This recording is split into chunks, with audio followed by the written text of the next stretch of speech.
लेकिन चंद चीजें बद्र के हवाले से। एक तो पहले खाली एक चीज बता दूं शुरू करने से पहले कि जंग हुई क्यों, तो सरकार ने हिजरत फरमाई। अब ये लोगों को हजम नहीं था कि दीन फैले और मुसलमान की तादाद बढ़े। यूरोप के एक मुफक्किर ने कहा था, जो अपने तजर्बात और तारीख की कुछ किताबों का मुताला करने के बाद वो एक आर्टिकल छापते हैं, इसको आर्टिकल कहा जाता है। इंटरनेट पे भी आर्टिकल मिलते हैं। यहूदी और ईसाई जितने भी यूरोपी हैं, सब ने आर्टिकल लिखे, सरकार की जात पे आर्टिकल लिखे, हर जगह आर्टिकल लिखे। मुशरिकीन मक्का का माहौल ये था, मक्का के लोग, आप ये ना समझना कि एक बस्ती थी, बाकी ये जब पढ़ने के बाद ये एहसास हुआ कि ये कितनी बड़ी ताकत थी उस जमाने की। उस जमाने की अरब की सबसे बड़ी ताकत मक्का मुकर्रमा की कही जाती है। यूरोप के एक मुफक्किर ने यह लिखा कि उस जमाने में जब वो तिजारती काफले मुल्क शाम मक्का के जाते थे और तिजारत करके आते थे तो एक एक हजार ऊंट होते थे, उस पे सामान और माल लदा होता था। अब सोचिए, मैं इसलिए बता रहा हूं कि इसकी कड़ी बदर से जुड़ेगी। वो कहता है कि जब उनके काफले वहां से निकलते थे और लेकर मक्का मुकर्रमा पहुंचते थे तो 1 लाख रुपया नहीं, तवज्जो से सुनिएगा, अगर जिसको इल्म हो तो उसे पता चलेगा कि पाउंड की कीमत क्या होती है। कहते हैं कि जब उनके काफले ऊंटों से माल भरे हुए आते थे तो 1-1 लाख पाउंड उनको खाली नफा होता था। कितना? 1-1 लाख। और पाउंड को अगर हम अपनी करेंसी में कन्वर्ट करें तो तकरीबन 92 लाख रुपया बनता है। 92 लाख, एक समझ लीजिए 1 करोड़ से चंद ही लाख कम। इतनी बड़ी तिजारत की उनकी मामला था। मुल्क के शाम मक्का के काफले रवाना होते थे, वहां का माल वहां बेचा जाता, वहां का माल यहां लाकर बेचा। इस तरह इनका तिजारती और मुआशी और इकोनॉमिक का मामला था। 1-1 लाख पाउंड का मामला होता था और उनने ये मंशा बनाया था। देख लीजिए, सरकार सल्लल्लाहु अलैहि वसल्लम की जात मुबारका हो या सहाबा किराम हो, मक्का मुकर्रमा की सरजमीन पर सरकार ने भी इनके जो है जुल्म सितम को सब्र से रखा और दिगर सहाबा को देखे तो पत्थर रखे गए, लेकिन कोई तलवार नहीं उठाया था। जब मदीना को मेरे आका ने सलाम ने अपना मस्कन बनाया, दारुस सल्तनत को वहां कायम फरमाया, उसके बाद इन्हें यह था कि मुसलमान की ताकत बढ़ न जाए, मुसलमान कहीं आगे न चले जाए, तो वो लोग ये करते थे, उनके तिजारती काफले जब वहां मुल्क शाम से मक्का आते थे, लाख लाख रुपए पाउंड की उनको जब आमदनी होती थी, उन्होंने ये मंशा बनाया था कि उस वक्त जब हमारे पास कोई भी आएगा, हमें जो भी नफा देकर जाएगा, उस नफे से हम चंद रुपए निकालकर मुसलमानों के खिलाफ हथियार खरीदेंगे। और आज भी यही हो रहा है, चाहे कोई भी हुकूमत हो, चाहे कहीं का भी रहने वाला हो। याद रखो मुसलमानों, हम ये समझते हैं गाजा हो, फिलिस्तीन के मुसलमानों की बात हो तो वहां भी तो यही हो रहा है, लेकिन ये मंशा और ये तरीका कार मुशरिकीन मक्का का भी रहा था। अपनी इकोनॉमी की फिक्र नहीं करते थे, अपने शहर के लोगों की माश की फिक्र बाद में होती थी, लेकिन पहले मुसलमानों को खत्म करने के लिए, मुसलमानों को मिटाने के लिए अपने पैसों से हथियार खरीदते थे। ये जंग के मामला की बात है, बदर तो बहुत बाद में होती है, लेकिन उससे पहले उन लोगों ने ये मामला किए थे। अपने बेनिफिट, अपने कमाई के चंद हिस्सों से हथियार खरीदते थे और ये मंशा था। जब मेरे आका अलैहिस्सलाम की इस बात का इल्म हुआ तो सरकार ने मशवरा ये दिया कि अब हमें ये करना है, जिस माल पे उन्हें खमन है, जिस माल पे उन्हें तकब्बुर है, अब उस माल के काफिलों को भी हम रोकते हैं, उन्हें रास्ते के अंदर रोक देंगे और हम उन्हें मुतनब्बी करेंगे कि तुम हमारा रास्ता छोड़ दो, तुम हमें चैन से रहने दो, वरना हम तुम्हारी तिजारती काफले रोक लेंगे। बस यहाँ से जंग का आगाज होता है। मेरे आका ने सबसे पहले, ये बात मैं पहली बार अर्ज कर रहा हूँ, 7 आदमी को देकर मेरे आका ने हजरत अमीर हमजा की क़यादत के अंदर अबू जहल के काफले को रोकने के लिए भेजा था। उस वक्त 300 का काफला अबू जहल का था और यहाँ 7 ही सहाबा थे। अमीर हमजा रज़ी अल्लाह ताला अन्हु की कमांडरी के अंदर उस काफले को पहले रोकने के लिए गए थे। जब वहां पहुंचे, इसलिए कि हजरत अमीर हमजा की शान मेरे आका यूं बयान करते हैं, मेरे अमीर हमजा अल्लाह का भी शेर है, रसूलुल्लाह का भी शेर शेर है। अब ये शेर आ गए 300, और इसकी कमांडरी कौन कर रहा था? कौम का फिरौन कर रहा था। इसकी कमांडरी कौन कर रहा था? कौम का अबू जहल कर रहा था। उस जमाने के अंदर मक्का के एक एक आदमी अबू जहल से कांपता और डरता नजर आता था। 300 आदमी अबू जहल के पास है। यहाँ खाली 10 या 8 सहाबाए किराम मौजूद है। अमीर हमजा को जैसे उसने देखा, उसका चेहरा लटक गया और कहता ये यहाँ कहां से आ गए थे? हालांकि 300 की तादाद थी। मैं कहता हूं हजरत अमीर हमजा को देखकर अबू जहल के पसीने क्यों छूट गए थे? तो वो मुस्तफा की दुआ थी। सरकार फरमाते हैं मेरा हमजा शेर है, रसूलुल्लाह का भी शेर है। ये मुस्तफा की दुआ का असर था। इसलिए कि जब चट्टान सामने खड़ी हो और दुआएं मुस्तफा खड़ी हो तो चट्टान भी हिल के अपना रास्ता बदलती है जहां मुस्तफा की दुआ आती है। इसलिए कि 7 आदमी और 300 आदमी, अभी बदर नहीं बयान कर रहा हूं, बदर तो बहुत दूर की बात है, अभी बदर बयान नहीं हो रही है। काफिला रोकने की बात थी। इसलिए कि जिसके दिल में कुव्वत ईमानी होती है उसकी हैबत का असर गैरों पे पड़ता नजर आता है। फिर वो फिलिस्तीन का बच्चा ही क्यों ना हो, जब पत्थर उठाता है तो इजराइल की फौजों के पसीने भी छूटते नजर आते हैं। फिर वो मुसलमान की ईमान की कुव्वत होती है, फिर वो हमारी ताकत होती है। इसलिए कि असलहों पे औरों को भरोसा होता है, ईमान वालों को सरकार पे भरोसा होता है। और ये बात मैं नहीं, सहाबा आगे फरमाएंगे। अब देखें, उन्होंने काफिले को रोक लिया। अब अबू जहल, अब सोचे कि इतना बड़ा गुंडा, अब वो मजबूर हो गया कि काम करते अपना मुआहिदा कर लेते। यहाँ 7 नेवा 300, मैदान जंग नहीं है, मैदान जंग नहीं है, ये तो खाली रोकने वाली बात है। अब इससे पता चला, मैं कहता हूं 6 तलवारें और 1000 तलवारों के सामने वो भी टूटी हुई, और फिर ऐसा हाल और मामला बना दिया कि आज भी लोग कहते हैं 313 यानी जंगे बदर, मुसलमानों की कामयाबी का दिन। और कुरान भी इसको कहता है यौमुल फुरकान। और इस्लाम की अल्लाह ने 18वें बारे में सूरत भी नाजिल फरमा दी। यौम फुरकान से याद किया गया। अभी कहता मुआहिदा कर लो, मुआहिदा हो गया। हजरत अमीर हमजा ने कहा कि तुम हमें परेशान नहीं करोगे, तुम हमें हमारे हाल पे छोड़ दोगे, तुम हम पे हमला नहीं करोगे, ये मुआहिदा हो गया। अब ये तो झूठा आदमी था, ये तो झूठा ही था ना, और झूठ तो हम भी बोलते हैं, वो तो काफिर था, झूठा आदमी था। मुआहिदा हो गया, ठीक है चले जा। अब चूंकि उनको अपने काफिले की फिक्र थी, उन्हें उनके माल की फिक्र थी, इसलिए कि वही तो माल था कि मक्का का पूरा शहर उसके निजाम से चलता था। कैसे? मैं आपको एक हदीस सुनाऊं, ये सीरत की किताबों में लिखा है, तवज्जो। हजरत साद ईमान लाए, अंसारी सहाबी, अंसारी साहबी ईमान लाए, और ये उस वक्त ईमान लाए जब सरकार मदीना शरीफ तशरीफ लाए। आपने हुजूर का चेहरा देखा, ईमान ले आए। इसलिए कि भले आज यहूदी कुछ भी कहे, उनकी किताबों में तो नाते मुस्तफा अभी भी मौजूद है।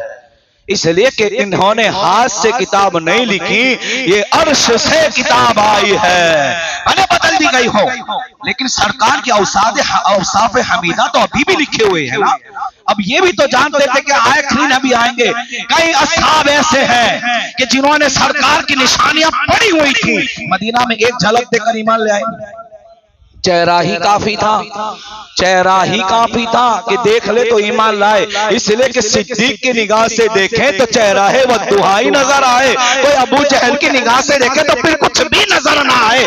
इसलिए कि जात तो वही थी, अबू जहल भी देखता था, सिद्दीक भी देखते थे, लेकिन ईमान सिद्दीक अकबर पास है, अबू जहल के पास नहीं है। यानी पता वो चला, अगर तू जिस निगाह से जिसको देखे तुझे उसमें वही चीज नजर आती है। इसलिए तो सरकार को देखकर एक दिन वो अबू जहल कहने लगा आप ऐसे हैं, आप ऐसे। सरकार ने कहा तूने सच कहा, सिद्दीक अकबर कहते मतलब क्या? कहा मैं आईना हूं, आईना, जो मुझे देखे वो उसे ही देखे, वो मेरी नहीं बल्कि खुद की बुराई कर रहा था। मैंने कहा तूने सच फरमाया। ये सरकार के चेहरे की शान है। कहते हैं कि देखा साद ईमान लाए तो अपने कबीले में गए, कहा मैं मुसलमान हो गया, तो कहा सरदार जब आप हो गए तो हम भी हो रहे हैं। एक हस्ती की वजह से पूरा कबीला इस्लाम लाता है। अब वही मक्का मुकर्रमा में गए कि चलो उम्रा या तवाफ करके आते हैं। और पहले ऐसा मामला था, ये भी सुने, ये बातें कुछ नहीं है, पहले ऐसा मामला होता था, गेस्ट हाउस नहीं थे, ये होटलों का निजाम नहीं था, तो मदीना मुनव्वरा में जो मक्का के लोग आते थे एक दूसरे की दोस्तियां होती, तो वो आदमी अपने घर पे इसको रुकाता था। और मदीना मुनव्वरा ये इस्लाम आने पहले की बात है, और बाद में भी ये चला कि मक्का जो आएगा वो मदीना मुनव्वरा जिसके साथ दोस्ती होगी उसके घर रुकेगा, रात कयाम करेगा, खाएगा पिएगा भी वहीं, इसलिए कि होटलों का निजाम नहीं था। और अगर किसी का कुछ नहीं होता तो वो ऐसे हरम में सो जाते। ये मामला था। हजरत साद गए और उमैया बिन खल्फ के घर रुके, इसलिए कि इनके साथ दोस्ती थी। ये वही उमैया बिन खल्फ है जिसने हजरत बिलाल को सताया था, हजरत बिलाल को महंगी कीमत में बेचा था, सिद्दीक अकबर ने खरीदा था। ये वही उमैया बिन खल्फ है। अब ये गए तो हजरत साद ने कहा कि उमैया मैंने तो मुसलमान बन गया हूं। जगह तू भी, का हूं भी नहीं, अक्का कबीला। तो क्या बात है? कहा हाँ हम सब इस्लाम ले आए, चल मुझे काबे का तवाफ करने ले जाते। ये डरने लगा, कहा नहीं नहीं नहीं मुसलमान हो गया है, अब वो जेल देखेगा तो मुझे डांटेगा, कोई एंट्री नहीं है। एक काम करते दोपहर के वक्त जाते हैं, हो सके तो तवाफ कर लेना। अब ये हुआ कि इत्तेफाक से गए और वो आया दुनदुनाता, अबू जहल, कहा ये क्या करे हो? कहा साथ मुसलमान हो चुके तवाफ करे। कहा तुम्हें खबर नहीं है मुसलमानों की एंट्री नहीं है, मत दो इनको, निकालो। ये बोलने लगा तो हजरत साद को हजरत उमैया बिन खल्फ बोला, अबू जहल ये मेरा मेहमान है, उनको कुछ ना कहे। अरे मेहमान बाद में होगा, मुसलमान हो चुका है। तो साद बोले कि रुक जा, तू चुप हो जा। कहा मैं अपने हिसाब से आया हूं और सुन ले, अब देखो गैरत ईमानी, कभी कभी ये भी तेवर अपनाना सुन्नत है, हर वक्त बकरी नहीं बनने का। मोमिनो सामू बकरी बने तो चले, लेकिन जब सरकार की बात आए तो फिर जुमले तल्ख भी होने चाहिए, तीखे भी होने चाहिए, इसलिए कि अपनी जात के लिए कोई कुछ ना कहे तो वो कमाल की बात है। इसी को सब्र कहते हैं, और हुजूर के बात के लिए बोले तो इसको इश्क रसूल कहते हैं। जहां सब्र है वहां इश्क रसूल है। का चुप हो जा, तू ये समझता है कि मुझे यहाँ रोकेगा? खबरदार, तेरे काफिले मदीना होके जाते हैं, आने नहीं दो। ये अपना जुमला है, लेकिन है किताबों में यही। अगर तू खैर चाहता है, तेरी तिजारत बंद ना हो जाए, मुझे तवाफ करने से बहस होने लगी। उमैया बिन खल्फ बोलने लगा, अरे साथ खामोश हो जाओ, ये सरदाराने कुफार है, ये मक्के का सरदार है, आप इससे बहस ना करो। आप होश में, आप जोश में आ गए और कहते उमैया चुप हो जा, मैंने सुना है कि तू अनकरीब मुसलमानों के हाथों से कत्ल होने वाला है। अब जब ये बात सुनी तो वो कांपने लगा। भले ही काफिर था, लेकिन इल्मे गैब पे यकीन तो इसको भी था। अब आप सोचे कि वो होकर इल्मे गैब पे यकीन रखे और ये कलमा पढ़ने वाला कहे पीठ के पीछे का इल्म नहीं है, तो मैं इसको क्या कहूँ और इसको क्या कहूँ। भले काफिर था, लेकिन इनका यकीन ये रखता था कि सरकार ने कह दिया तो मारा जाऊंगा। अबू जहल कहता क्यों कांप रहा है? कहा सुनाने में मारा जाऊंगा। कहा सुनाने में मारा जाऊंगा। कहा क्या होगा? कहा मोहम्मद अरबी ने कह दिया है मारा जाएगा। कहा कुछ नहीं होता। अब ये हमेशा टेंशन में कब मरूंगा, इसलिए कि मौत आवे तो अभी फिकर ना आवे तो टेंशन के कब जाऊंगा। इसलिए कि इन हुआ इल्ला वह्यु यूहा, वो अपनी जबान से कुछ नहीं कहते, वो खुदा का कलाम होता है। जो कह दी बात हो गई। अब ये बात कह दी तो मामला ये था कि तिजारत रोकने की बात वहां भी की गई, तिजारत रोकने की बात यहाँ भी की गई। मामला ये था, मुशरिकीन मक्का को अपना माल बहुत प्यारा था, वो कहते थे मुसलमान रास्ता ना रोके। सरकार ने कहा अगर तुमने हमें तंग करना नहीं छोड़ा तो तुम्हारे काफिले रोक दिए जाएंगे। ये हुआ, ये इसका पस मंजर था। एक दिन ऐसा हुआ कि इन्होंने एक मुसलमान की जमात पे हमला कर दिया। अब यहां से आगाज होता है। मदीना मुनव्वरा की अतराफ में कुछ चरवाहे बकरियां चरा रहे थे। उन पे हमला किया। यानी अब अबू जहल ने अपने मुआहदे को तोड़ दिया जो हजरत अमीर हमजा के साथ किया था। तो अब क्या करे? तो कहा अब इनका बहुत बड़ा माल लेकर अबू सुफियान शाम से आ रहा है। सरकार ने ऐलान कर दिया, जाओ उसके काफिले को रोको। यहां अबू जहल को खबर हुई कि मुसलमान काफिला रोकने जा रहे, उसने वहां 1000 का लश्कर तैयार किया और वो वहां से निकला। अब बहुत तवज्जो के साथ, इसलिए कि मैं डायरेक्ट हर साल डायरेक्ट बोलता हूं, जंग तो हम सुनते हैं लेकिन कुछ चीजें सुने, बहुत प्यारी है, ईमान ताजा होगा अगर समझ में आई है, बहुत प्यारी। सरकार अब यहाँ क्या था, काफिला रोकना है और वहां क्या हुआ, फौज निकल गई है। चलो मुसलमानों से लड़ो। या कोई तैयारी नहीं थी ऑफिशियली, कोई तैयारी नहीं, हथियारों का भी मामला नहीं था। सरकार का ये मकसद था कि काफिला रोको ताकि ये तंग करना छोड़ दे। जब इनकी इकोनॉमी में असर पड़ेगा तो ये खुद ब खुद हमें छोड़ेंगे, हमें अपने हाल पे रहने देंगे। अब ये हुआ कि सरकार ने अपनी फौज तैयार की, 313 सहाबा, उसमें हजरत उस्मान गनी भी शामिल है लेकिन बदर में नहीं थे।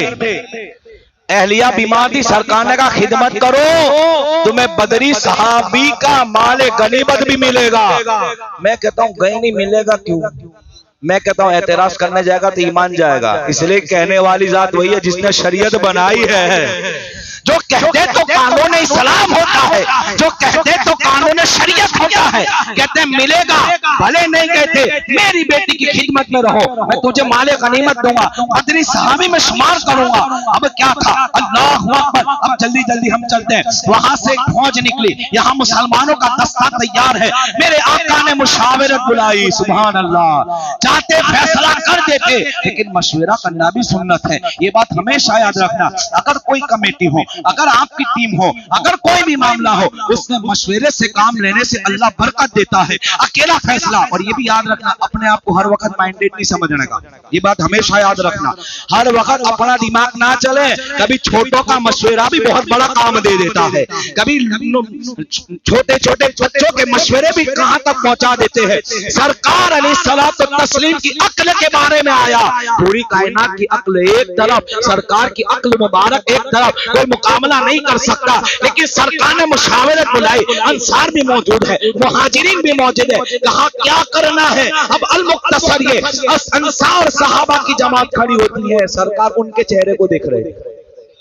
इसलिए कि अबू बकर सिद्दीक तो पहले ही तैयार है, हजरत उमर तो पहले ही तैयार है। आका हुक्म दीजिए हम निकलते हैं, मौलाए कायनात हो, अमीर हमजा हो, हजरत हंजला हो, ये सब तो तैयार है। इसलिए कि ये तो हिजरत करके आए थे जान हथेली पे रखकर। यहाँ अंसार के साथ कोई वादा नहीं था मरेंगे या मारेंगे, ये कोई मामला नहीं था। हुजूर ये चाहते थे कि ये मेरे सहाबा भी बोले तो मैं आगे कुछ बात ले जाऊं, मेरे आका का ये मंशा था, अंसार की बात भी सुनी जाए। अल्लाह हजरत के साथ खड़े होकर कहते हैं, आका आप हमारे चेहरों को देख रहे हैं, हम मूसा के बनी इस्राइल नहीं हैं। वो कहते हैं कि जाओ अपने आप लड़ो, अपना रब लड़े, बल्कि आप हुक्म दे दे, कसम से हम अपने घोड़ों को दरियाओं में डाल देंगे। आप हुक्म दे दे, हम अपनी जान खेलने के लिए तैयार है। मेरे आका ने जब जज्बाती तकरीर को सुना, हजरत साहब के हक में दुआ फरमाई। एक दूसरे सहाबी खड़े होते हैं, आका हम बनी इस्राइलों की तरह नहीं है, हमने आपसे अहद वफा किया है। आका हमने आपसे अहद पैमान किया है, हम आपके लिए जान दे देंगे। आका आप हुक्म देते, हम अपने घोड़ों को दूसरी सरहदों तक ले जाएंगे। आका जब तक जान जिस्म में है, मैदान बदर में उठेंगे और आप देखेंगे हमारी तलवारें कैसे काम करती हैं, हम ऐसे लड़ेंगे कि आपका सीना ठंडा हो जाएगा। अब आप सोचे कि जज्बाती तकरीर जब यहाँ होती है तो ये मामला है, वहां सहाबा की जुबान हो, सुनने वाली जात मुस्तफा की हो। कहते हैं आप चले, अब मेरे आका कहते हैं मैं तुम सबको दुआ देता हूँ। अब निकले 313, तो इसमें 2 ग्रुप पड़े।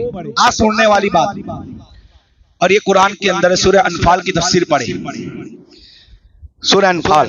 क्या देखो, ओहद में भी 2 गिरोह पड़े थे।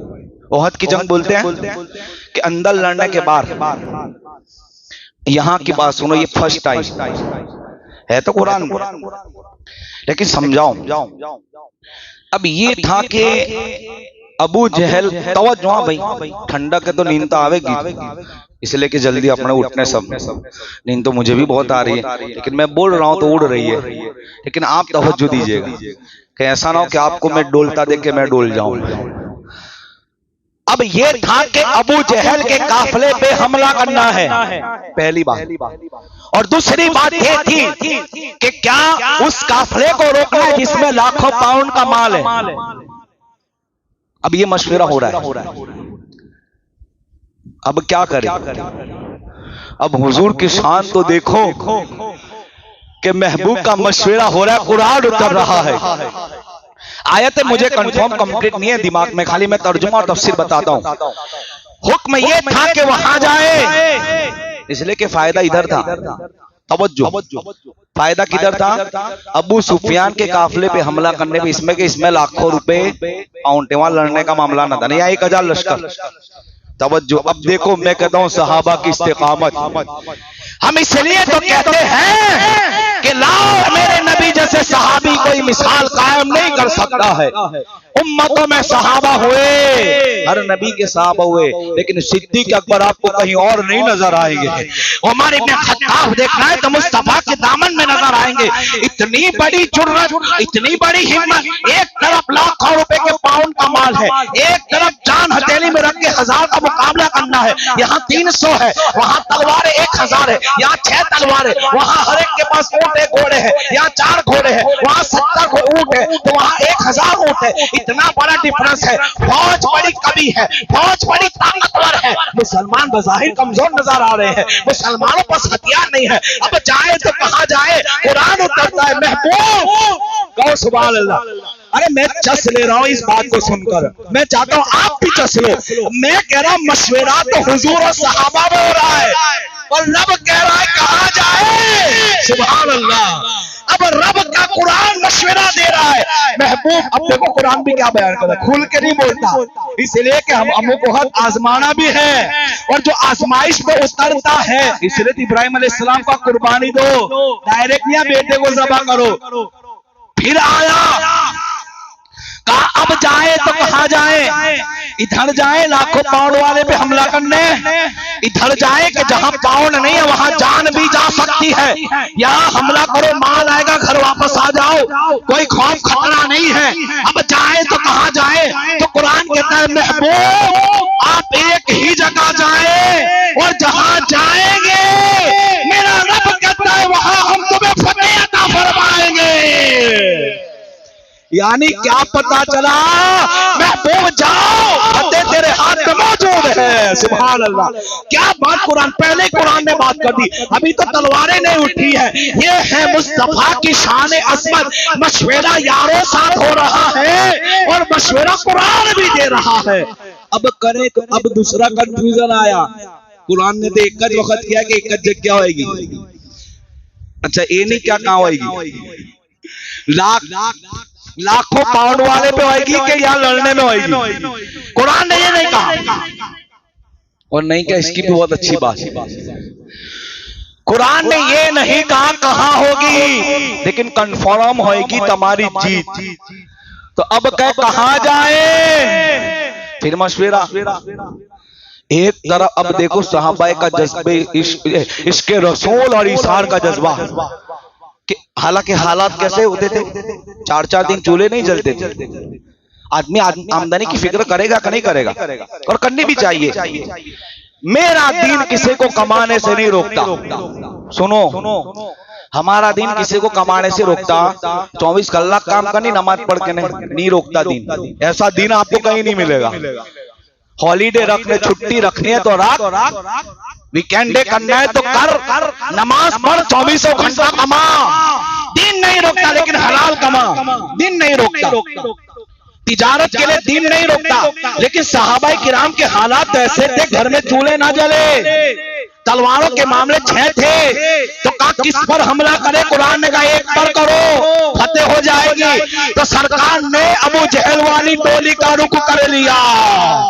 फिर सहाबाए किराम ने सवाल नहीं किया कि इधर जाइए, चलो इसलिए कि जब निकल रहे थे तो मुनाफिकीन मजाक और ठट्ठा कर रहे थे, कहां जा रहे हो, किस तरफ जा रहे हो, इस तरफ जा रहे हो जहां सुपर पावर ताकत है, जहां असलहे मौजूद है, जहां खाने पीने की ग़िज़ाएं मौजूद है, क्या बनने वाला है तुम्हारा, किसके भरोसे जा रहे हो। तो फिर एक आवाज आती है, न असलहों पे भरोसा है, न तलवारों पे भरोसा है, न अपनी ताकत और कुव्वत पे भरोसा है, भरोसा है तो काली कमली वाले मुस्तफा पे है।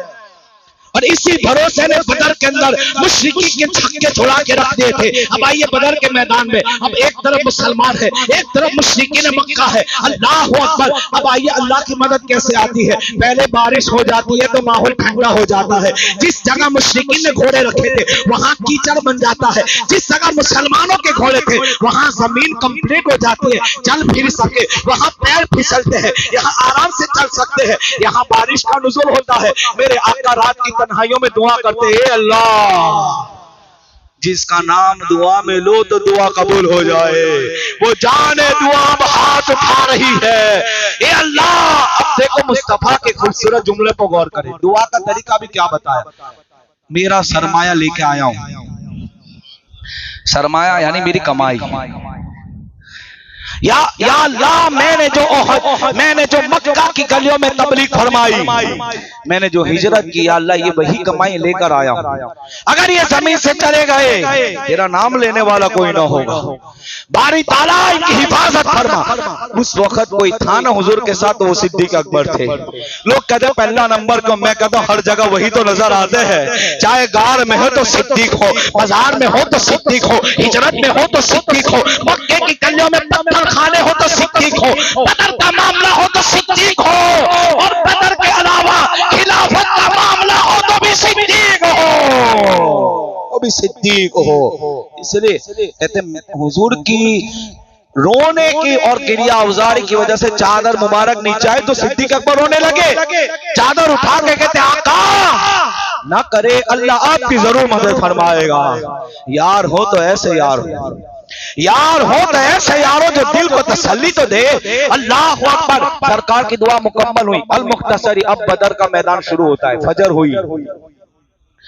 वलक़द नसरकुमुल्लाह बिबदरिन व अंतुम अज़िल्ला फत्तक़ुल्लाह लअल्लकुम तशकुरून इज़ तक़ूलु लिलमुमिनीना अलन यकफ़ियकुम अन युमिद्दकुम रब्बुकुम बिसलासति आलाफिन मिनल मलाइकति मुसव्विमीन। अब अल्लाह ने 2, 3, 5 हजार फरिश्तों की फौजों को भेज दिया। फरिश्तों अब तस्बीह पढ़ने का टाइम नहीं है, जाओ महबूब की मदद करो। जिब्राइल अलैहिस्सलाम का काम वही आना ले जाना है। क्या जिब्राइल ये नहीं, अब कमांडर होकर तुम भी नीचे जाओ। और फिर रब ने भेजा तो घोड़ों पे भेजा, कहा महबूब जिस पर आए उस पर जाओ। अल्लाह अकबर। अब मैदान बदर का आगाज होता है। पहले अंसार की टुकड़ी आगे गई, यानी जिन्होंने हिजरत नहीं की थी। तवज्जो, तो ये लोग क्या कहते हैं मुशरिकीन मक्का, हमें इन सब्जी खाने वालों साथ नहीं लड़िए, घमंड देखो,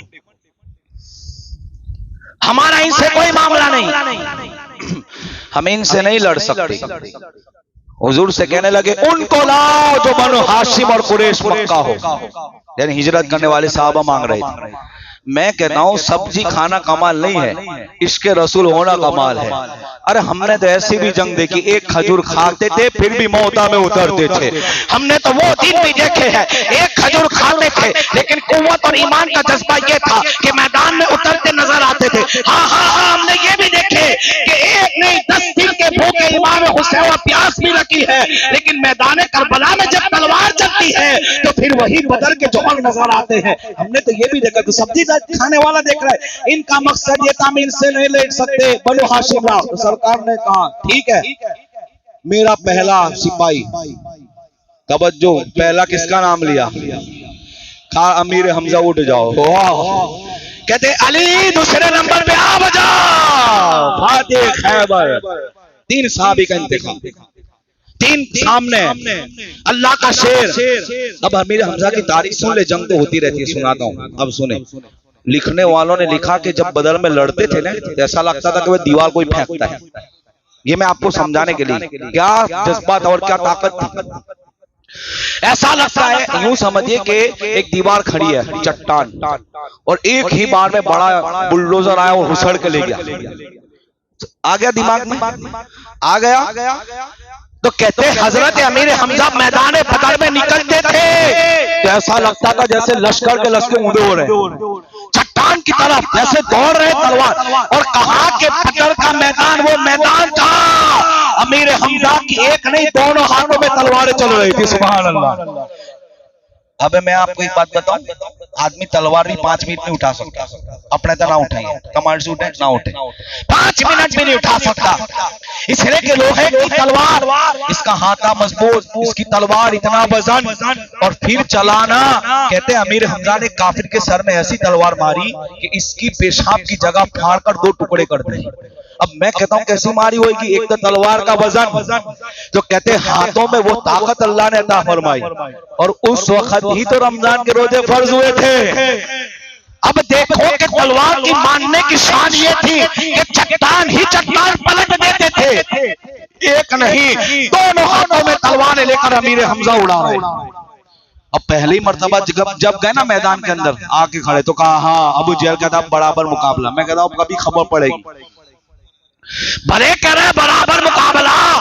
अमीर हमजा कहते एक ही वार मारा सामने वाले को, 2 टुकड़े। मौला अली का नंबर आया, एक ही बार में। तीसरे साहबी ने थोड़ी हुज्जत की, लड़ाई लड़ी, थोड़ा लड़ी हुई, बाद में आपके पैर पे तलवार मारी। तो ये था कि उनको वो शहीद कर देता, वो काफिर इनको शहीद कर देता। मौला अली आए और एक तलवार मार के उसका काम खत्म कर दिया। अमीर हमजा का मामला ये था, अल्लाह अकबर, इतनी अल्लाह ने ताकत अता फरमाई थी कि किसी की हिम्मत नहीं होती कि उनके सामने जाए ऐसे। अब गौर तो करे, 2 हाथ में तलवार चलती हुई, जैसे वो छुरी लेके नहीं आदमी वो खेल दिखाता, वो खेल होता है, ये ओरिजिनल होता है।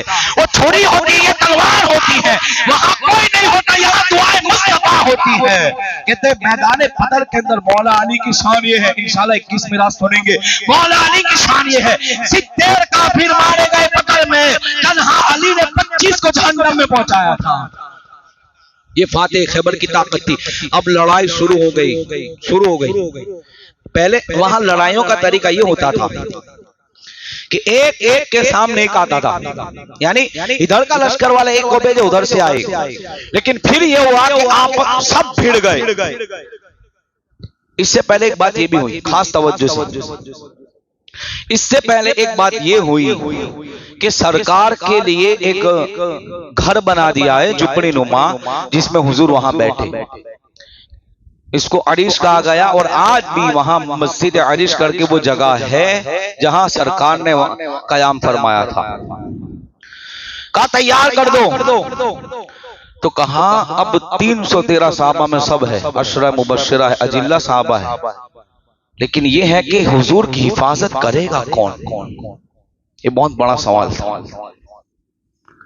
सरकार पे आंच भी ना आए, बल्कि सरकार तक कोई पहुंच भी ना पाए, करेगा कौन? करने को तो सब तैयार थे, हम तो समझते हैं हर एक जान देने तैयार थे, लेकिन कोई बोल नहीं रहा था। कोई बोल, वजह क्या थी? वजह ये अपनी जान की परवाह नहीं थी, हमारी जान जाए उसकी बात नहीं थी। का मामला क्या था? तो कहते हैं अगर हिफाजत न कर सके तो क्या होगा? अल्लाह अकबर। अरे हमारे तो खून के कतरे कुर्बान, लेकिन हिफाजत न हो सकी तो क्या होगा? सब खामोश है, काफिले में सन्नाटा है। सबसे पहली जात खड़ी होती है अबू बकर सिद्दीक की, का मेरी तलवार हिफाजत करेगी। इसलिए मौला अली की खिलाफत में किसी ने पूछा अली बहादुर कौन? बदर है इतनी धीरे, सुभान अल्लाह। हूं तो थाकत जाऊं, तमें भी थाक गए, तमें जोर से बोलो तो हूं नहीं थाको इंशाअल्लाह। क्या दीजिए पूरी मस्जिद कह दीजिए सुभान अल्लाह। कहते हैं मेरी तलवार हिफाजत करेगी। अली से पूछा गया अली बहादुर कौन? तो मौला अली कहते हमारे अंदर सबसे बहादुर सिद्दीक अकबर की जात है। तो वो लोग कहते हम तो ऐसा समझते कि आपने खैबर उखाड़ के फेंका तो आप आएंगे। खैबर कमाल नहीं है, मुस्तफा की हिफाजत कमाल है। और उस वक्त कोई नहीं बोला। अबू बकर सिद्दीक कहते मेरी तलवार मेरे आका की हिफाजत फरमाएगी। और कैसी हिफाजत फरमाई, वहां कोई पहुंच भी नहीं सका था। ये जज्बा इश्क रसूल था। अब लड़ाई घमासान की शुरू हो गई। माज और मुअव्वज, कुछ वाक्य दो बता देता हूँ। आहा सुभान अल्लाह, इतनी इतनी उम्र है। जंगे बदर में बच्चे भी आ गए थे। 8 से 10 बच्चों को सरकार ने घर भेज दिया। एक सहाबी का नाम याद नहीं, 16 बरस की उम्र थी। सुभान अल्लाह, 16 बरस। कितने बरस? 16 बरस। सरकार से कहते आका मैं बहुत अच्छा लड़ता हूं, और रोने लगे। कोई मेले में नहीं जाना था, कि होटल में खाने नहीं जाना था, कोई पार्टी में नहीं जाना था, कोई खेल कूद के मैदान में नहीं जाना था। पता है जान भी जा सकती है, पता है हमारे पे तलवारें चल सकती हैं, लेकिन कहते आका आया हो तो लड़कर ही जाऊंगा। सरकार ने इनके रोने को देखकर कहा ठीक है तू भी शामिल हो जा। और वो 16 साल के सहाबी भी जंग में शहीद होते हैं। सुभान अल्लाह। माज और मुअव्वज आते हैं अबू अब्दुल्लाह इब्न मसऊद के पास। कहा चाचा जान ये बताए अबू जहल कौन? कहो सुभान अल्लाह। तो ये कहने लगे आपको क्या काम है? कहा क्या काम है? ये वही तो शैतान है जो मेरे मुस्तफा को तकलीफ देता है। कहा क्या करोगे? कहा आज हमारी तलवारें उनका फैसला करके रख देगी। सुभान अल्लाह। छोटी उम्र है, जवानी तक नहीं पहुंचे हैं, खेलने कूदने के दिन है, लेकिन देखो नबी के गुस्ताख का अंजाम भी अल्लाह बच्चों के साथ लेता है। फिर कैसी जिल्लत की मौत होती है। कहते हैं मैंने दिखाया अबू जहल वो है। तो कहते गए, और एक भाई ने अबू जहल के ऊपर ऐसा हमला करा। आज मैंने पढ़ा, फर्स्ट टाइम बोलता हूं, सुनो क्या तलवार मारने का अंदाज। मैं ऐसा कहता हूं कि पहले तो जंग लड़ी थी। तवज्जो मुसलमानों, एक पॉइंट देता हूं। पहले तो जंग, फर्स्ट टाइम जंग, तलवार कोई सिखाया नहीं था, मारनी कैसे है। लेकिन जब हुजूर की जात होती है ना, फिर दुआए मुस्तफा जब होती है ना, फिर जब जाते मुस्तफा खुद होती है ना, तो फिर तलवार के जौहर ऐसे दिखाए जाते हैं। कहते हैं ऐसी तलवार मारी पग में अबू जहल के, उस वो मुअर्रिख ने मिसाल लिखी है कि हड्डी के ऊपर तुम्हें मारो छुरा तो हड्डी उछल के कहाँ जाती है? कोई भी चीज मारो भाई, सब तसव्वुर करे, हड्डी पे कोई चीज मारो तो उछल के पड़ती है। एक तलवार की सर में ऐसी थी कि अबू जहल की टांग पूरे मैदान में उछल रही थी। उसकी टांग एक इतनी उम्र के अंदर ऐसी तलवार, ये थी इसके रसूल की ताकत, ये मोहब्बत रसूल की कुव्वत थी।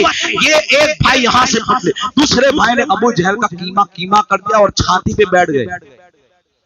अबू जहल का इस हाल में मौत के घाट उतारा। इसलिए कि आपका बेटा ईमान नहीं लाता, इकरमा बाद में ईमान लाए। इकरमा ने जब देखा कि बाप की मौत हो चुकी है, मानने वाले नन्हे नन्हे छोटे बच्चे हैं, इसने पीछा किया। हजरत मुअव्वज या मुआज के हाथ पे हमला किया, हाथ लटक रहा है और लड़ रहे हैं। सुभान अल्लाह। इसलिए कि जब इश्क़ रसूल ऐसा होता है ना, तो दर्द पता नहीं चलता। अब भाई हाथ में छुरी लग जाए या उंगली कट जाए, आदमी कितना परेशान होता है, कहीं ध्यान और नहीं लगता। एक बताऊं एक चीज, एक नुक्ता देना चाहता हूं। हाथ लटक रहा है और तलवार भी चल रही है। ऐसा नहीं कि हाथ लेके बैठ गए। एक हाथ शहीद हुआ, दूसरे हाथ में तलवार ली, और उम्र कितनी है? जवानी तक नहीं पहुंचे, 15-20 बरस की उम्र 15-20 साल के बीच की उम्र, इतनी उम्र है। अब कहते हैं कि क्या करे, तो कहा हाथ आड़े आ रहा था तो पैर से खींच के फेंक दिया, और बगैर हाथ के एक हाथ से लड़ रहे थे। मैं कहता हूं दर्द कहां हुआ?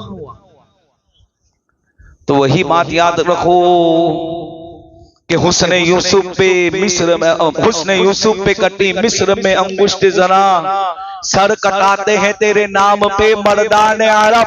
का क्या मतलब? कहा जुलेखा ने कहा था तू मैं जिससे मोहब्बत करती हूँ उसे देख लो तो तू भी बादशाह को भी छोड़ दे। क्या वो कैसा दिखता है? कहा हाथ में सेब ले लो और छुरी से कटिंग करना। हजरत यूसुफ अलैहिस्सलाम का गुजर होता है, औरतें मिस्र की अंगूठियां, औरतें मिस्र की सेब काटते काटते अपनी उंगलियां भी काट देती हैं, दर्द का पता नहीं चलता। कहा क्यों? कहा हुस्न यूसुफ में इतना डूब चुकी थी कि उंगली कटी तो दर्द न हुआ। मैं कहता हूं वहां हुस्न यूसुफ था, यहाँ हुस्न मुस्तफा है, जिसका सदका हुस्न यूसुफ को मिले वो इतना चमकता है, हुस्न मुस्तफा की शान का आलम क्या होगा। इसलिए कि हुस्न मुस्तफा जब सहाबा की आंखों में बस गया था, इसलिए कि हुस्न मुस्तफा जब इनके दिलों में बस गया था, तो फिर तलवार चलती थी, पता नहीं चलता था। हाथ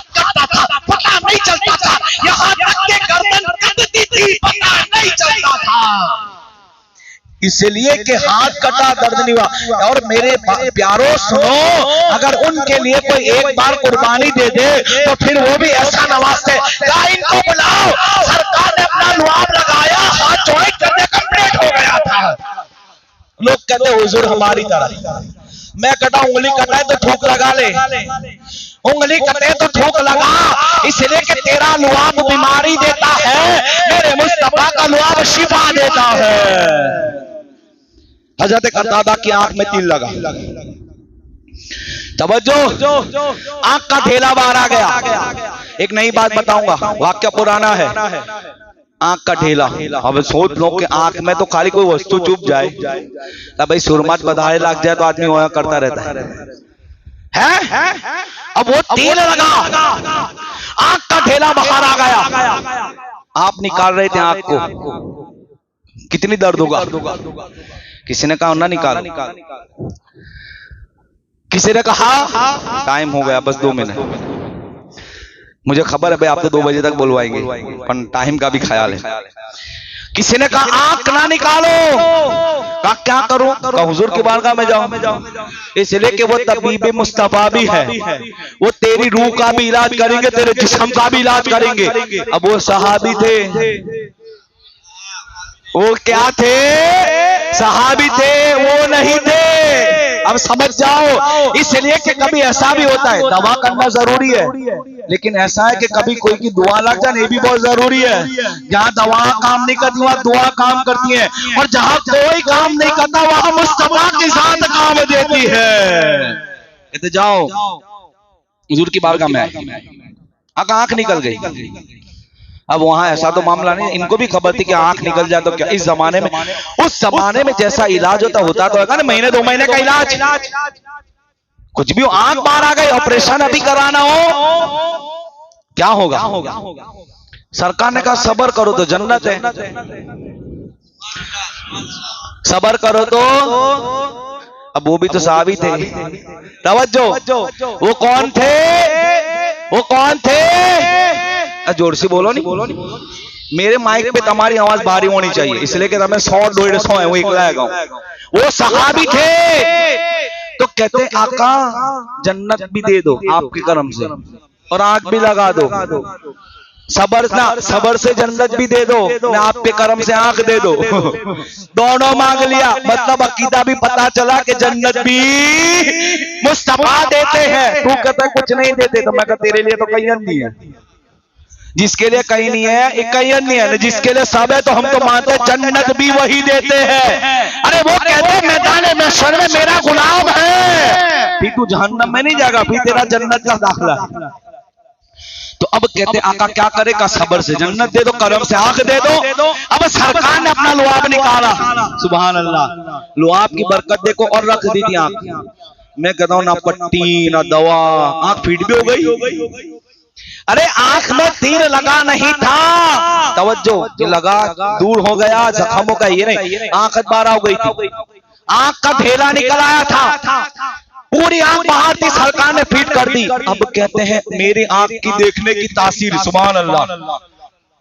किसी ने कहा कि कतादा ये आंख बहुत रोशन है, मतलब मान लो कि इधर की आंख में तीर लगा तो ये रोशन थी, इधर रोशनी कम थी, यानी चमक रही थी। कहते ना तेरी आंखें चमकती है, इंसान जब बहुत खुश होता है तो उसकी आंखें टमटमाती है। तो कहा एक आंख टमटमा रही है, दूसरी नहीं, कहा मुस्तफा ने लगाई इसलिए चमक रही है। कसम खुदा की मौल लिखते हैं अल्लाह ने उनकी उस आंख की नस्ल तक 7 नस्लों तक जितनी औलाद हुई, उस आंख में कभी दर्द नहीं हुआ जिस आंख को मुस्तफा ने लगाया।